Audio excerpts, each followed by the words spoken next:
morning, good afternoon, and good evening, wherever you're tuning in from across the country and around the world. This is the Life Midwest Podcast, a bit of a social sciences podcast that tends to derail quite often. But hey, we do it for not the hell of it. Well, sometimes the hell of it, but also the fun of it. I'm your host, Kevin Palmer, and this week got special guest host Lenny with us as well. Lenny, how's it going, bud? It's going good. Thanks for having me on again. Of course. Did you like that better than last time? Yeah, last time it was like, oh, you just go fuck yourself, Kevin. So yeah, we have quite a fun episode for you today. But I just wanted to I have something that's on my mind before we get started here that I really need to talk to you about and get your perspective on, because you've lived in the Midwest, but now you're on the West Coast, so you kind of have this like best of both worlds experience. We can call it the best of both worlds. Sure, let's call it that. You want to put like rabbit ears around that, like air quotes? Let's put an asterisk on that. Okay, what's the asterisk? What's the footnote? People are people everywhere. Fair enough. Okay. So speaking of people being people, Ashley and I are very excited for Halloween. And so one of the things that we did today is we went to Costco and we got a few bags of candy, which is always hard to judge when you're in a new neighborhood, right? Because you have, you don't know how many kids there are. You don't know if people are going to, they're going to like purposely go out of their way to come to your neighborhood to trick or treat, so on and so forth. So you don't want to like overbuy, but you also don't want to be the asshat that underbuys, right? No, I completely understand. We went through that same thing when we moved into the house that we are in the process of moving out of. Oh, you're in the process of moving? Well, that's going to be a fun topic too. So did you underbuy or overbuy? Oh, we always try to overbuy. Okay.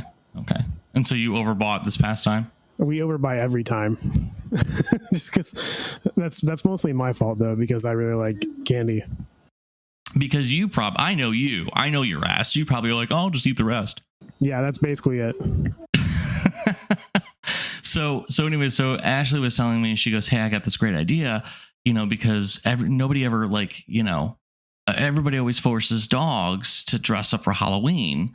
But nobody ever gives them anything. So she's making them a fucking goodie bag with like a tennis ball and like treats and shit. Yeah, that doesn't surprise me, honestly.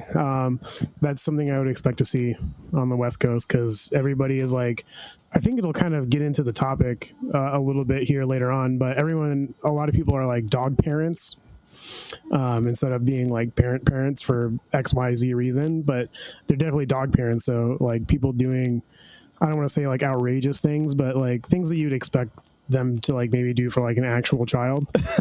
So it's a roundabout way of saying that, yeah, I would expect to see something like that. See, when you said you weren't surprised at first, I thought you were talking about Ashley, and I was going to be like, yeah, I'm not surprised either. I'm just telling you. Well, Kevin, you have to remember that I don't really know Ashley. I don't think I've actually physically met her. No, but you have a pretty good idea of who she is now that I've told you that story, though, I bet. Yeah, it sounds like my wife. So you're moving soon? We're not moving back to the Midwest as much as I would like to. I got excited. No, we're moving between towns. You going more towards the grunge scene in Seattle, or? No, we moved like less than 10 miles. Oh, gotcha. Okay. Is grunge still? I know we asked Ace this when we had them on a few weeks ago, but is grunge still kind of a thing in the local music industry or local music scene down there? Yeah, grunge, over there. Grunge still survives. The record label Sub Pop that originally signed Nirvana still exists, and they still like do like local. As far as to my understanding anyways, they still sign like local bands. Seattle is like super international right now. There's like a really large Asian community, as well as like Latin American, Latinx, I guess. I don't know. Anyways, so it's pretty international. There's a lot of immigrants from Africa. So it's not as quite as like logger town as it like used to be back in the 90s, like when grunge first took off. Mm-hmm. But there's still those like diehard purists that are like that. Yeah. Gotcha. So I guess what about other subgenres like I don't know, for instance, punk? Well, punk is near and dear to my heart. To refer it back to kind of what our conversation with Ace a few weeks ago, that grunge, punk, those really kind of get like lumped in into the same batch, unless you're like part of that aesthetic that like would call themselves one or the other. Like if you looked at somebody that was like grungy, your average person would be like, oh yeah, they've got like a punk vibe going on. But like why and I totally agree with you, but like why do you think that is? Like it's like, because to me I feel like there are so many different types of punk within it. Like there's like, you're talking about like good punk like the Ramones, or you're talking about like modern punk, not to say that modern punk is bad, but like, you know, the whole joke like punk is dead. Yeah. Yeah. I don't know why really. It's kind of, if I had to make a stabbing guess, I'd say it's because it just looks the same to people. You know, it's gritty, typically angry music that accompanies that style. But I would like to argue, and I think that's the crux of this episode, is that punk is a little bit more than just angry music and some flannel, studded belts, and mohawks. And anarchy. Yeah, and anarchy. Well, anarchists are funny. They at least what the public perception is versus like what anarchy like as like a punk movement truly is. But we'll get into that a little bit later. But I'd really like to start off by like quote unquote trying to like define like what punk is, and like starting with like its roots, right? And punk was really like started as like a social movement of like mutual aid, egalitarianism, which is like social equality, humanitarianism, which is like an active belief in human life, reduction of suffering. It's very Zen in that way. But like just equality across the board, gender and racial equality. A lot of it was also, as in like the fight the man kind of mentality. It was like the anti-consumerism and like rejection of corporate mass culture. But that's kind of how like it started, right? And that's what like people would call like quote unquote classic punk from like the 60s, right? I actually didn't know that punk's roots were like in the 60s. Give me a little bit of background on that. So like coming out of like World War II, when there was that, you know, worldwide, for the most part, economical boom, you know, that's where we truly got that quote unquote, like that. I'm going to say that a lot today, the quote unquote thing, but the stereotypical like American dream, the 2 cars in every driveway, you know, 3.5 kids or whatever it was. 3.5 kids. Yeah. But like that's where that comes from, is that corporate culture, because like, and the consumerism of it, where you know, these factories were pumping out and people were just buying, especially coming out of World War II, like where so many cultures had like intermingled, and with like the formation of NATO and the Cold War, like globalism was like a real thing, whether it was communist or capitalist. But the idea of having a globalized identity in a really rapidly expanding world, you know, technology was just taking off, and punk at that time rejecting of that in like a sense. It wasn't like, you know, I have to word this very carefully, or people are going to be very mad at me in your emails. And it's not so much that like everybody thought that rejecting that was like a good thing, but it was more of like a tempering idea, right? Like it's too much too quickly, and that people that subscribed, as it were, to having like to being what would become known as punk was really wanted to Also, you may hear my kids in the background. I'm not an ideal recording location or conditions, but we're working with what we've got. Anyway, got happy little punks in the background. Yeah, yep.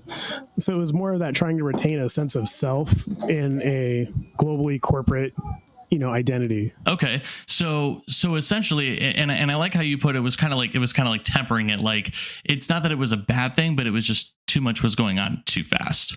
I don't know if that was necessarily like right or wrong, but it was also a time of like social change too, because, you know, civil rights was happening at that time, specifically here in America, but there was also a lot of social change that was happening around the world.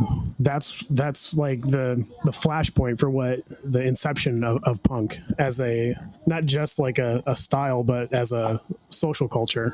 See, I think that's a lot of it. I think that's a lot of good points for people to connect to, because I think people may or may not ignorantly believe that, punk more so originated from like the early 80s, and that's when the whole uprising about anti-corporate and anti-capitalist and all that really came to fruition. But it makes sense that its roots are more so embedded within a very, very pivotal time, in recent history of the 60s, where we had so many things going on.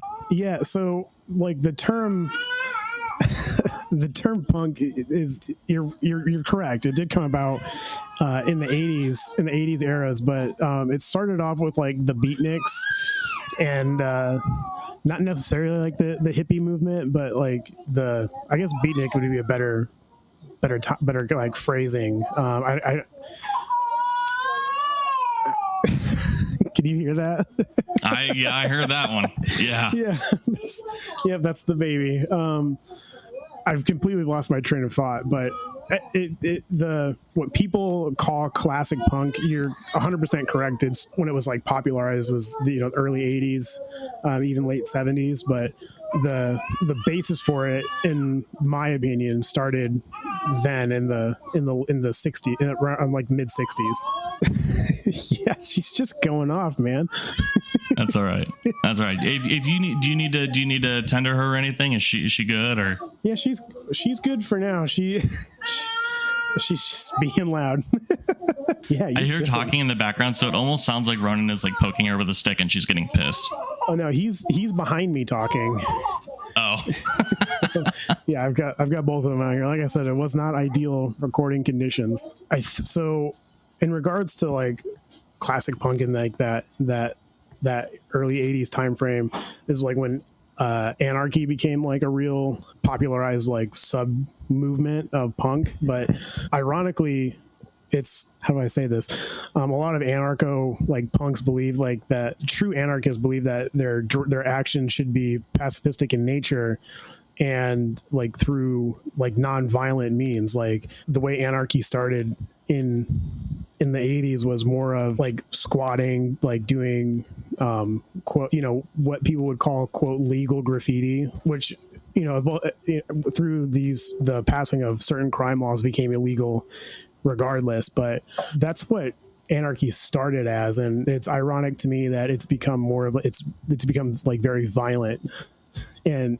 in nature. That's I think that's where we get the idea that being called like a punk is like synonymous with just outright rebellion, Mm-hmm. is through the evolution of anarchy as opposed to what I think of as like mainstream punk ideology. So do we look at punk the same way today then, as far as, like being fundamentally rebellious, or is it different in today's culture? I don't think that question is like has like a yes or no answer. Like punk today, like a lot of, we'll go back to that punk is dead metaphor or joke or whatever, because it's not, I don't think punk is the same today as it used to be. And I don't think that the way people identify themselves that like is punk, I don't think that's how people actually like think of it. So if we're going to take the idea that punk is just like synonymous with rebellion, then we have to think about like, what does that mean today? And I think that like pessimism is super pervasive today. Like more people are pessimistic than really ever before. Especially like I'd agree with that. Especially like younger generations with their access to technology and the internet, being more aware of the world than even we were at their age. Again, access to social media. I think, our generation, millennials and Gen Z, are some of the most disenfranchised generations that have been in a long time. Gen X like had it too, don't get me wrong. In fact, we can thank Gen X for what we know as classical punk. In terms of like relevance, like Gen X just isn't really relevant anymore. And I'm sorry to any Gen Xers that might hear this, but yeah, Mom, sit down.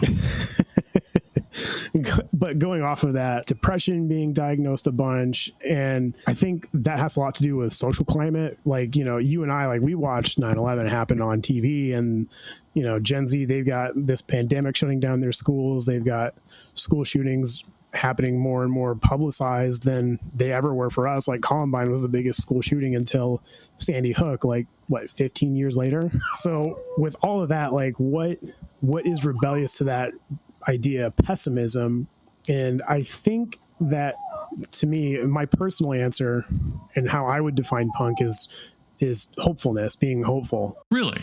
Yeah, because if the mainstream attitude, social attitude is pessimism, then I think being optimistic or hopeful is the rebellion of that.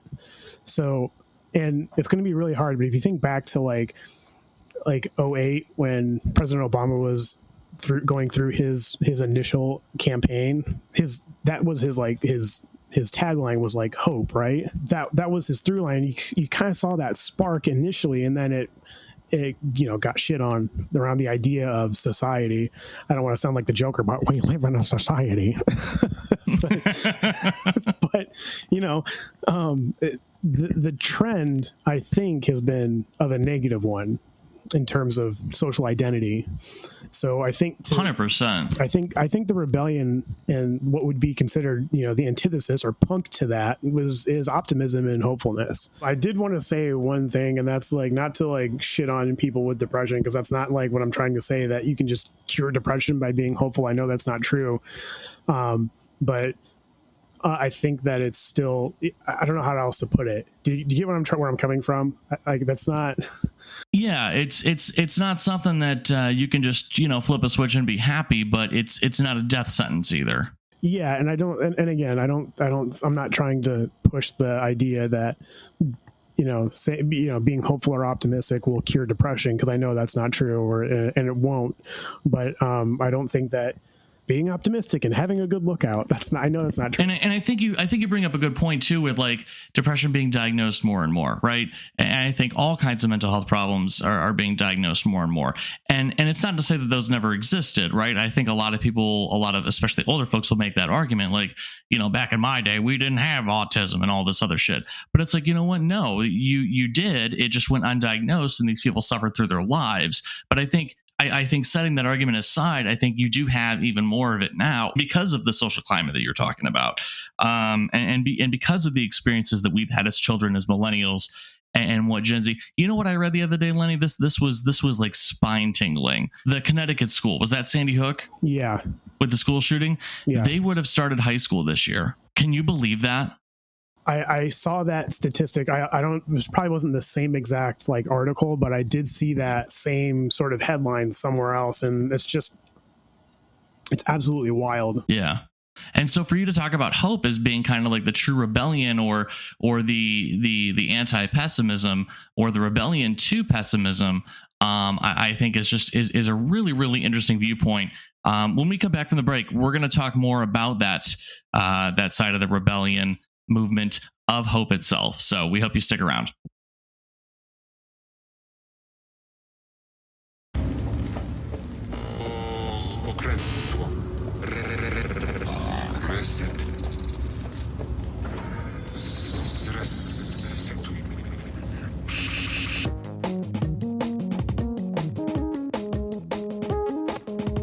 Welcome back, everyone, to the Life Midwest podcast, the only podcast where the actual co-host of the show enjoys listening to the show more than being on it.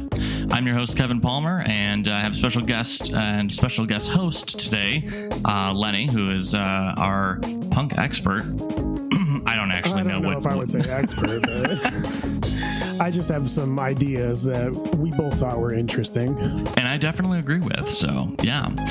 Hey, if you're looking for ways to support us, we do have a PayPal set up for direct donations, because the show does cost money to run. You can support us directly by going to paypal.me/thelifemidwest. There's also tons of free ways that you can support us, including rating us on your favorite listening platform or leaving us a review. You can reach out to any of our social media platforms at The Life Midwest, all one word. And don't forget, you can also email us with your thoughts on the show, questions, things, the topics that you want discussed or covered here on the show by emailing us at support@thelifemidwest.com. Well, Lenny, I really have enjoyed so far talking about punk, because I think all of us have kind of our own definition of it. But, for this specifically, It's not just about the definition and understanding that there are different, perspectives of punk, and where it actually truly originated. But you brought a really interesting topic to light before the break, as far as talking about how, if everything is so pessimistic in this world, then what is the rebellion? What is to rebel against the pessimism? And your argument is that it's hope. Yeah, I think that, I guess we can call it the idea of counterculture with our generation and millennials and Gen Z, and to some extent older generations too, being, focused on, like I said, pessimism or aloofness, apathy, those people that go doom scrolling through social media, that the counterculture to that is hope. I just want to say I love the word aloof. I feel like aloof is my middle name. It's a very good word, and I don't think it's used enough. But that's not to say that people should be ignorant of suffering in the world, but that you shouldn't let yourself succumb to it. It's hard to do. It's hard to be hopeful and optimistic. Trust me, over the past year, I've pretty much gotten off of traditional social media. Like, I hardly am ever on Facebook anymore. There was a story from like when the pandemic took off that a mom had been taking her kids to a local Taco Bell and just sitting in their car so they could get the Wi-Fi so they could go to online school because they didn't have it at home. And, that was just like the straw that broke the camel's back, which is, why I'm not like on Facebook anymore, for those that know me. So, like I said, I know that it's hard because everybody knows that just like, thoughts and prayers just really isn't enough. And it's hard to do work that you might not see benefit from. Like, if you want to talk about climate change, we might not see the benefit of climate change now by protesting or counter protesting and, trying to hold people accountable, so that we could see a better world. I'm going to take a stance that I think is going to be sort of controversial, and I may be biased on this one. In fact, I probably am showing a lot of bias on this, but I think that one of the most like punk things that you can do is be a parent. And I don't mean that as like a challenge to anybody. I'm not saying that if you don't want kids, well, screw you, because it's punk to have kids. I just mean like, if it's something that like you can and maybe want to do, that's a pretty punk thing to do, because we're still running under the assumption that everything's doom and gloom and that we're gonna blow ourselves up like it's the end of the world. Having kids is the most concrete thing you can do to say that I believe things are going to get better as a planet, as a society. And I completely understand why you're saying that and where you're coming from, because now you almost have like these you're putting these beings into the world with your knowledge and your outlook, and your teaching and wisdom, as far as, hey, you can go out and make this a better place, and here's how you make the world a better place.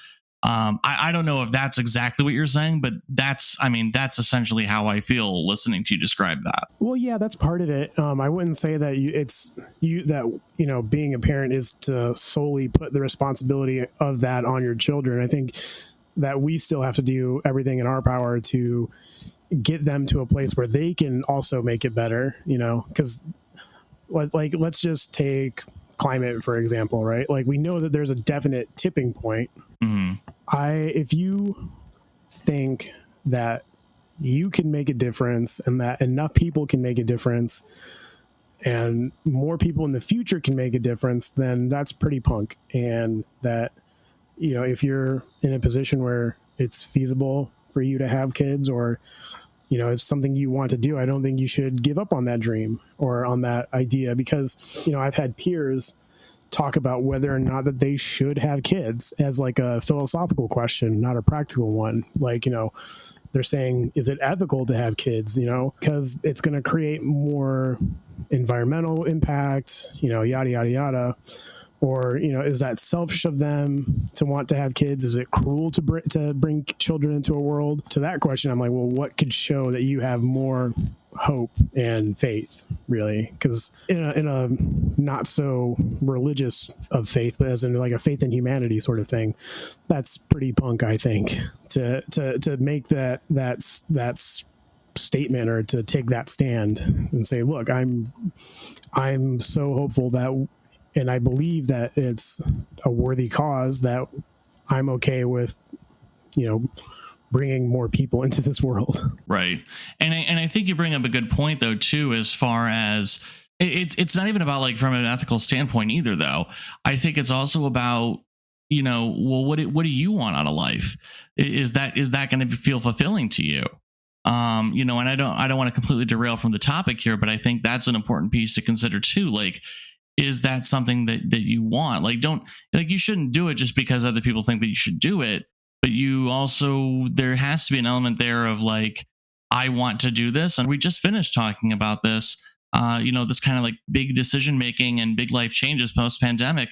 I think you have to, we misconstrue selfishness with doing what's actually good for us and the things that we want.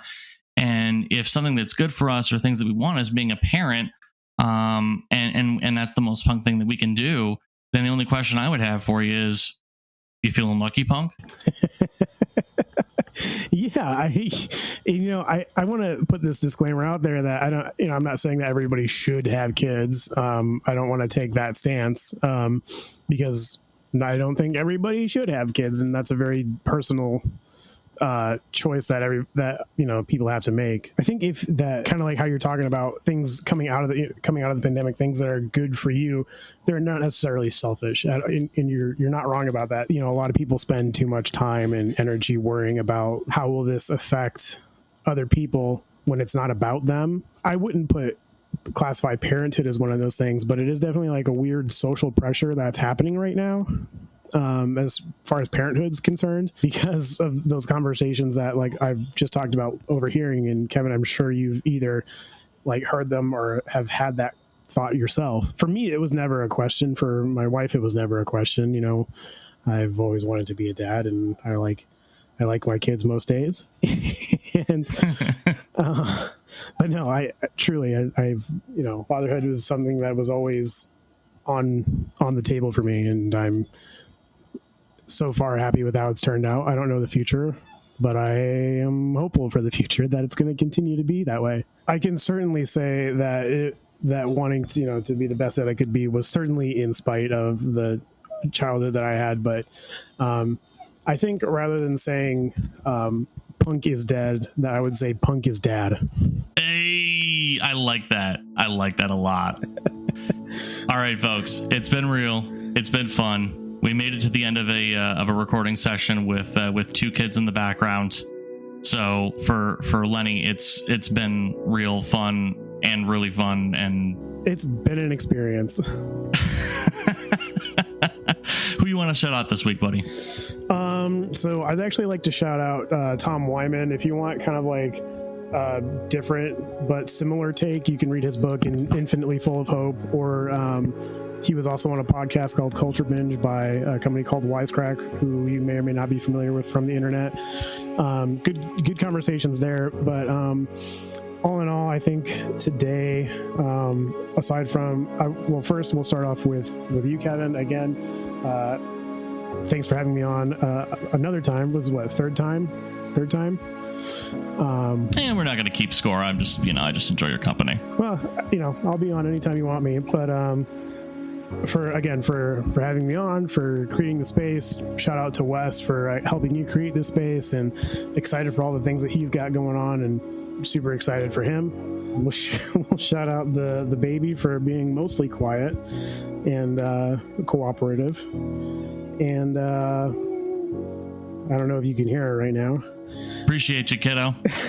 And shout out to all those punks out there that are hopeful and optimistic that things will get better. I would also like to shout out all punks out there and just being generally optimistic. Even if maybe today you realize something, maybe you realize that you've been punk all along, and now you have kind of this new meaning to take forward into the world with your fellow punks, and just say, hey, you know what?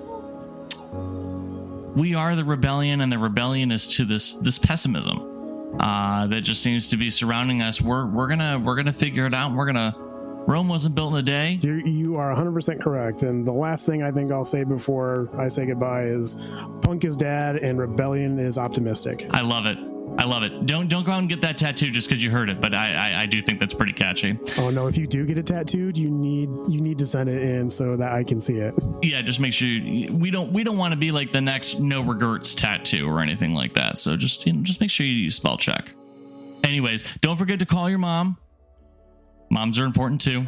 Yes. Even though punk is dad, yes. Moms are important. Call your mom. Have a good one, and we will talk to you guys next Saturday and every Saturday here on the Life Midwest podcast. Take care. Have a good one.